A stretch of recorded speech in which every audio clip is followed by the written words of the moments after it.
حضور صلی اللہ علیہ وسلم آمد نبوی کا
کہ جو مدینے تشریف لائے تو لوگوں نے ایسے گیت گائے، ایسی خوشی کا اظہار کیا، تو کیوں نہیں اپنا پیدائش بنائے کہ جن کے آنے سے یہ اندھیرا روشنی میں بدل گیا۔ کتنے دکھ تھے پہلے زمانے میں، کتنی پریشانیاں تھی، کہ میرے پیارے آقا صلی اللہ علیہ وسلم تشریف لائے تو یہ دنیا بدل گئی، ہم بدل گئے۔ ہمارے بیٹا کتنے گناہ کرتے ہیں، سب کچھ کرتے ہیں، لیکن ہمارے کو کوئی عذاب نہیں آتا۔ حضور صلی اللہ علیہ وسلم کے دور میں بھی ایسی مشکل ہے، ایسے ہی کچھ سب دے۔ انہوں نے کہا مطلب پٹائی سے حضور صلی اللہ علیہ وسلم نے کہا کہ پچھلی قوموں میں تو بڑے عذاب آ گئے ہیں کہ وہاں پہ کوئی ایک وہ کمی ہوتی، نہ بولنے کمی، کچھ بھی کمی ہوتی، لیکن ہم تو کچھ بھی کریں یہاں عذاب نہیں آ رہا۔ تو حضور صلی اللہ علیہ وسلم کا جواب اللہ تعالیٰ نے قرآن کریم کے ذریعے ارشاد فرمایا کہ اے نبی کہہ دیجیے لوگوں سے کہ ہم اس بستی میں عذاب نہیں کریں گے جہاں پر آپ موجود ہیں۔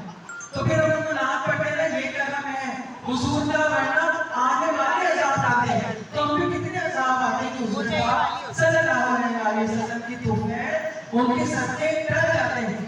یہ کرم ہے حضور کا ہم پر،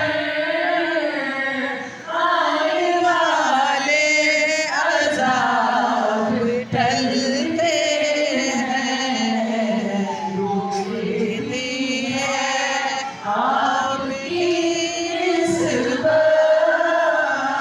تیر جتنے بھی ہم پہ چلتے ہیں۔ میرے پیارے آقا صلی اللہ علیہ وسلم کی پیدائش، وہ نورانی پیدائش، کیا بات ہے اس کی کہ حضرت بی بی آمنہ کے گھر صلی اللہ علیہ وسلم کی ولادت ہوئی۔ خانہ کعبہ میں 360 بتے منہ کے بن گئے ہیں۔ تو جہالت کے جو اندھیرے تھے روشنی میں بدل گئے۔ لوگ اپنی بیٹیوں کو زندہ درگور کر دیتے تھے، زندہ دفن کر دیتے تھے۔ انہوں نے کیا کہا حضور صلی اللہ علیہ وسلم نے آ کر جو ہے عورتوں کو یہ عزت دلوائی، کسی کو ماں بنایا کہ اس کے پیروں کے نیچے جنت ڈال دی، کسی کو بیٹی بنایا کہ آپ صلی اللہ علیہ وسلم اپنی بیٹی کے لیے چادر بچھاتے تھے، کھڑے ہو جاتے تھے۔ کتنے پیارے، کتنا پیارا وہ دور تھا کہ جب میرے پیارے آقا صلی اللہ علیہ وسلم تشریف لائے۔ اس زمانے میں اپنے دستور کے مطابق جو بیٹے پیدا ہوتے تھے یا اولادیں ہوتی تھی تو عرب دستور کے مطابق ان کو جو ہے وہ دائی پالتے تھے، دوسرے علاقوں سے دائی آتی تھی، ان کی تربیت کرتی تھی، ان کو جو ہے پرورش کر کے 2 سال کے بعد واپس لے کے آتے تھے۔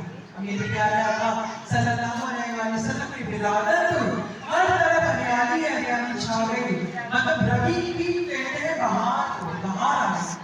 تو حضرت جو دائی حلیمہ وہ بھی آئی اپنے قافلے کے ساتھ کہ بھائی میں بھی کسی کے بچے کو لے جاؤں گی اور وہاں جا کے پالوں گی، جا کے جس کا معاوضہ ملے گا۔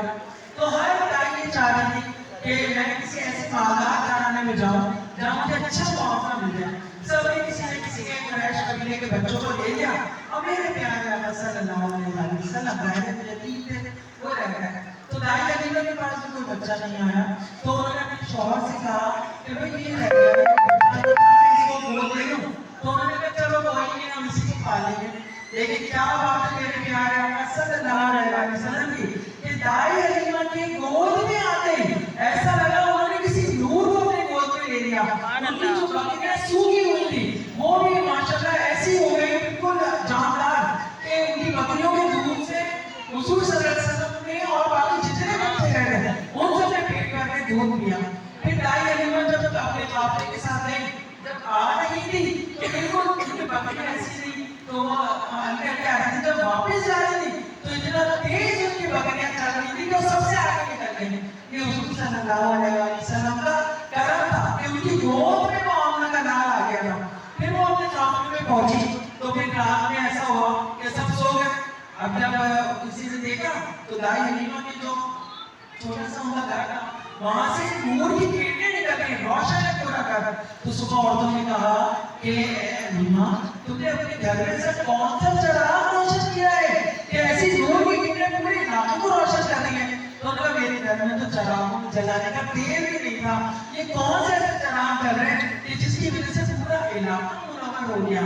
تو اللہ تعالیٰ نے حضور کو کیا کہا ہے, سراجا منیرا, سب سے روشن ستارہ. تو بابا کا وہ شعر ہے نا, سراج بھی ہے منیر بھی ہے. بابا کو ہمارے ماشاءاللہ اللہ تعالیٰ ان کی مغفرت ہے, ان کو صحیح سمجھ ہمیں نہیں کہ سراج بھی ہے منیر بھی ہے, سب سے چمکتا ستارہ ہے وہ نور رب قدیر بھی ہے کہ وہ اللہ تعالیٰ کا نور ہے. اب کیا رہے گا ہماری آج کی ہماری ان کے ساری کہ جو آج کرنا ادب سے کرنا, جو کہنا با احترام کہنا. سراج بھی ہے منیر بھی ہے, سراج بھی ہے منیر بھی ہے, وہ نور رب قدیر بھی ہے, جو عرض کرنا ادب سے کرنا, جو کہنا با احترام کہنا. تو یہ تھے وہ آمنہ کے لال کہ جن کو ووٹ میں دیتا ہی دائی حلیمہ جو تھی وہ خوشحال ہو گئی. پھر اس کے بعد حضور صلی اللہ علیہ وسلم اپنے جھولے میں لیٹے ہیں اور چاند سے باتیں کر رہے ہیں. تو دائی حلیمہ نے دیکھا کہ چاند زیادہ خوبصورت ہے یا یہ بچہ, تو چاند سے باتیں کر رہے ہیں, چاند سے تیز ہے. ماشاءاللہ کیا بات ہے, اللہ تعالیٰ نے اپنے محبوب کو کیسا بنایا کہ وہ چاند سے جو ہے وہ کھیل رہے, چاند سے باتیں کر رہے ہیں. تو کیا ہے, چاند جھک جاتا جدھر انگلی اٹھاتے ہیں, اور چاند کو چاند جھک جاتا جدھر انگلی اٹھاتے میں, کیا چلتا تھا اشارے پر کھلونا نوریا. اللہ اللہ اللہ اللہ سبحان طیبہ میں ہوئی بٹتا ہے بڑا نور کا. سبحان اللہ سبحان اللہ. پیدائش کیا ہم اس آدمی کی پیدائش بناتے ہیں کہ جس کی پیدائش کا ذکر ہے, جس کے آنے کا ذکر پہلے بھی انبیاء نے کیا. تو آج ماشاءاللہ بہت خوبصورت محفل ہے. ہمارے بھی ہمارے خیال میں ہمارے نعت فرمائش ہے. اب آپ کو نعت سنیے, اور اگر کسی کو نعت فرمائش کرنی ہے